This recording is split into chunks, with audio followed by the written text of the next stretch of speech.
السلام علیکم students of class 7. کیسے ہیں آپ سب لوگ؟ امید ہے اللہ کی کرم سے ٹھیک ٹھاک ہوں گے انشاءاللہ. بچوں، آپ جانتے ہیں کہ ہم چیپٹر پڑھ رہے تھے غصہ، اور یہ ایک انسانی کردار کا ایک نیگیٹو پہلو ہے، ایک منفی پہلو ہے، اور غصے کو اسلام نے بھی حرام قرار دیا ہے. جیسا کہ ہم نے پریویس لیسن میں پڑھا تھا کہ بعض اوقات انسان غصے کی کیفیت میں اس قدر جذباتی ہو جاتا ہے کہ وہ ہوش و حواس کھو بیٹھتا ہے، اور اتنے غلط کام بعض اوقات اس سے سرزد ہو جاتے ہیں کہ اس کا بعد میں پچھتاوا ہی رہ جاتا ہے، اور بہت بڑے بڑے نقصان بعض اوقات انسان کو اٹھانے پڑتے ہیں. اسی حوالے سے ہم حدیث بھی پڑھ چکے ہیں. آج ہم پیج نمبر 72 کے لاسٹ پیراگراف سے سٹارٹ کریں گے ریڈنگ. حضرت عمر فاروق رضی اللہ تعالیٰ عنہ بہت بہادر اور غصے کے تیز تھے. قبول اسلام سے قبل جب آپ رضی اللہ تعالیٰ عنہ کو پتہ چلا کہ آپ کی بہن اور بہنوئی اسلام قبول کر چکے ہیں تو آپ انتہائی غصے کی حالت میں ان کے گھر گئے، لیکن وہاں جا کر قرآن پاک سننے کے بعد دل پر اتنا اثر ہوا کہ پیارے نبی صلی اللہ علیہ وسلم کے پاس جا کر اسلام قبول کر لیا. یہ حضرت عمر فاروق کا یہاں پر ایک چھوٹا سا واقعہ بیان ہوا ہے کہ آپ فطرتاً جو ہے وہ بہت غصے والے انسان تھے، لیکن انتہائی بہادر اور دلیر شخص تھے. جب آپ نے اسلام قبول نہیں کیا تھا اور آپ کو پتہ چلا کہ آپ کی بہنوئی اور بہن نے اسلام قبول کر لیا تو آپ شدید غصے میں ہیں، بلکہ تلوار ہاتھ میں لے کر نکل پڑے کہ آپ ان کو قتل کرنے کے لیے، شہید کرنے کے ارادے سے نکلے تھے. لیکن جو ہی آپ وہاں ان کے دروازے پر پہنچے تو اندر ان کی بہن جو ہے وہ قرآن پاک کی تلاوت کر رہی تھیں، اور وہ قرآن پاک کی جو آیات تھے ان کے اس قدر اور ان کے دل پر اثر ہوا کہ انہوں نے اپنا ارادہ ترک کر دیا اور فوراً اسلام قبول کر لیا حضور صلی اللہ علیہ وسلم کے پاس جا کر. حضرت عمر فاروق کی قبول اسلام کے بعد مسلمان کھلم کھلا نماز ادا کرنے لگے، کیونکہ آپ سے پہلے جو ہے قریش مکہ جو ہے کفار بہت زیادہ ظلم و ستم کرتے تھے، مسلمانوں پر تنگ کرتے تھے، یہاں تک کہ مسلمان جو ہے وہ حرم میں نماز بھی نہیں ادا کر سکتے تھے، بلکہ چھپ کر نماز ادا کرتے تھے. لیکن جب حضرت عمر نے اسلام قبول کیا تو مسلمانوں کو بہت حوصلہ ہوا، کیونکہ وہ جانتے تھے کہ آپ بہت بہادر بھی ہیں، بہت دلیر ہیں، اور آپ حضرت عمر کے غصے کی وجہ سے جو قریش مکہ ہیں وہ بھی کافی حد تک ڈرتے تھے اس حوالے سے. تو مسلمانوں کو بڑا حوصلہ ہوا اور پھر انہوں نے حرم میں جا کر نماز بھی پڑھنا شروع کر دی. آپ کا غصہ ذاتی پسند کے لیے نہیں تھا، بلکہ آپ اسلام کے خلاف کوئی بات برداشت نہیں کرتے تھے. دوسرے صحابہ کرام کی زندگی میں بھی ایسے واقعات نظر آتے ہیں. اللہ تعالیٰ نے ہمیں روزمرہ زندگی کے تمام معاملات میں غصے سے دور رہنے کی ہدایت کی ہے. یعنی حضرت عمر فاروق بیسیکلی اپنے ذاتی مفاد کے لیے غصہ نہیں کرتے تھے، بلکہ آپ کو دین اسلام سے اس قدر محبت تھی، حضور صلی اللہ علیہ وسلم سے اس قدر محبت تھی کہ ان کے خلاف کوئی بھی بات آپ برداشت نہیں کرتے تھے. اسی طرح اور بھی بہت سے صحابہ کرام ہیں، ان کے بھی حالات اور واقعات اگر آپ پڑھیں گے تو اس قسم کے واقعات نظر آتے ہیں. لیکن اللہ تعالیٰ نے ہمیں زندگی کے روزمرہ کے معاملات میں کسی بھی طرح کوئی بھی معاملہ ہو جائے غصے سے دور رہنے کی ہدایت کی ہے.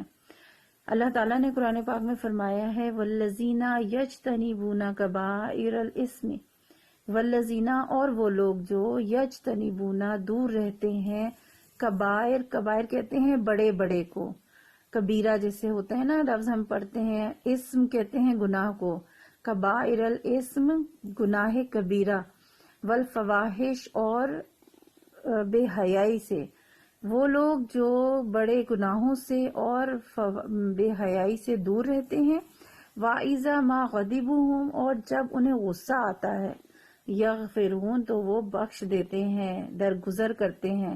یعنی یہاں پر جو آیت ہے سورہ شورى کی 37 آیت نمبر کا حوالہ ہے یہاں پر، کہ جو مومنین ہیں در حقیقت یہاں بھی مومنین کی خوبیاں بیان کی گئی ہیں کہ مومن کون ہیں، وہ لوگ جو بڑے گناہوں سے اپنے آپ کو بچا کر رکھتے ہیں اور بے حیائی کی باتوں سے بھی دور رہتے ہیں، اور اس کے ساتھ ساتھ اگر انہیں کبھی غصہ آ جاتا ہے تو وہ اس سے درگزر کرتے ہیں، یعنی کہ لوگوں پر یا جن پر بھی غصہ آتا ہے انہیں بخش دیتے ہیں، اگنور کرتے ہیں. غصہ پینے کی فضیلت. حضرت عبداللہ بن عمر رضی اللہ تعالیٰ عنہ روایت فرماتے ہیں کہ رسول اللہ صلی اللہ علیہ وسلم نے فرمایا اللہ تعالیٰ کی رضا کے لیے غصے کا گھونٹ پی جانے سے بڑھ کر اللہ کے نزدیک کسی گھونٹ کا پینا افضل نہیں. یعنی کہ جو انسان غصہ پی جاتا ہے، اپنے غصے کو دبا لیتا ہے، کنٹرول کر لیتا ہے، تو کوئی بھی چیز جو ہے وہ اس سے افضل نہیں ہے. جو شخص اپنا غصہ ضبط کر لیتا ہے وہ معاشرے سے فتنہ اور فساد کو دور کرنے اور مٹانے کی بنیاد ڈال دیتا ہے. جیسے کہ ہم نے پریویس لیسن میں پڑھا کہ غصے کی وجہ سے بڑے بڑے جھگڑے، لڑائیاں ہوتی ہیں، بعض اوقات قتل ہو جاتا ہے، بعض اوقات آپس کے معاملات خراب ہو جاتے ہیں. تو ایسی صورت میں اگر انسان اپنے غصے کو کنٹرول کر لیتا ہے تو وہ بہت بڑے بڑے فساد کو اصل میں کنٹرول کر لیتا ہے.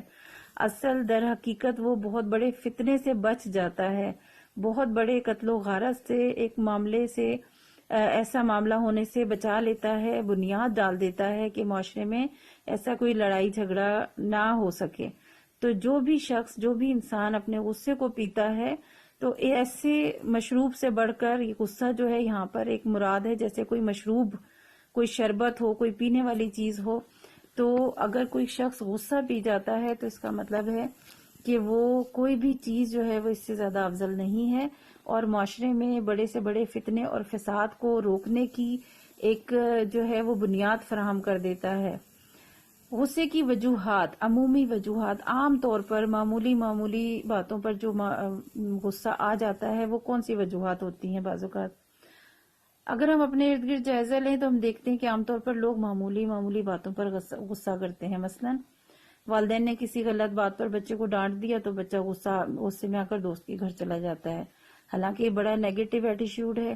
اگر والدین ڈانٹ رہے ہیں تو یقیناً کسی صحیح بات پہ ہی ڈانٹا ہوگا، تو بچے کو بیسیکلی تو ایکسکیوز کرنا چاہیے. لیکن بچے بعض اوقات ضدی ہوتے ہیں، ہٹ دھرم ہوتے ہیں، تو وہ اس پہ غصہ کرتے ہیں اور گھر سے چلے جاتے ہیں.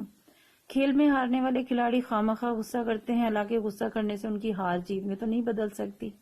اسی طرح کوئی گیم ہوتی ہے، کوئی کھیل ہے، اس میں اگر جو ہار جاتی ہے ٹیم، وہ غصے میں آ جاتے ہیں. بہت کم لوگ ہوتے ہیں جو اپنی ہار کو ایکسپٹ کرتے ہیں، نہیں تو انہیں پھر برا لگتا ہے اور وہ غصے کا اظہار کرتے ہیں. گھر یا اسکول میں مزاج کے خلاف کوئی بات ہو جائے تو لوگ مرنے مارنے پر تیار ہو جاتے ہیں. یعنی کہیں پہ بھی آپ لوگ موجود ہیں، یا معاشرتی رویے ہیں لوگوں کے کہ اگر ان کو اپنی مرضی کی بات ان کے سامنے نہیں ہوتی، معاملہ نہیں ہوتا، تو وہ غصہ کرتے ہیں. کوئی تقریب وقت پر شروع نہ ہو تو وہاں بیٹھے ہوئے لوگ غصے سے بے قابو ہو کر برہمی اور غصے کا اظہار کرتے ہیں. یہ سب منفی رویے ہیں اور جن پر قابو پانا ضروری ہے. چھوٹے چھوٹے معاملات ہیں، بہت سے لوگ ہیں، ہمیں ہر طرح کے جو ہے وہ حالات سے گزرنا پڑتا ہے. ہم جہاں کام کر رہے ہوتے ہیں وہاں کئی لوگوں سے ہمارا واسطہ ہوتا ہے. اسی طرح سے کہیں تقریب میں جاتے ہیں، کوئی فنکشن شروع ہو رہا ہے، اس میں اگر دیر ہو جاتی ہے تو لوگ تب غصے کا اظہار کرنے لگ جاتے ہیں.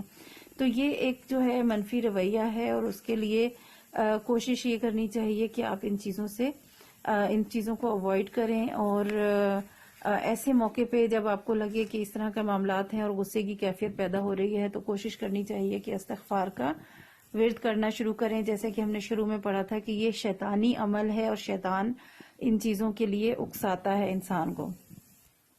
آج کے لیے اتنی ریڈنگ کافی ہے. ایکسرسائز میں اس کا کوشچن دیکھ لیتے ہیں. کوشچن نمبر 3 ہے غصے کی عمومی وجوہات پر روشنی ڈالیں. تیسرا کوشچن ہم دیکھ رہے ہیں، غصے کی عمومی وجوہات پر روشنی ڈالنی ہے. یہ ابھی جو ٹاپک آپ کو میں نے پڑھایا ہے اسی میں اس کا آنسر ہے. غصے کی عمومی وجوہات، یہ پیراگراف جتنا ہم نے پڑھا ہے یہ پورا کوشچن نمبر 3 میں آئے گا آنسر اس کا. جو عام طور پہ واقعات اور حالات ہوتے ہیں، آپ نے یہ پورا پیراگراف جو ہے وہ کوشچن نمبر 3 کے آنسر میں لکھنا ہے اور یاد کرنا ہے. ٹھیک ہے، اللہ حافظ.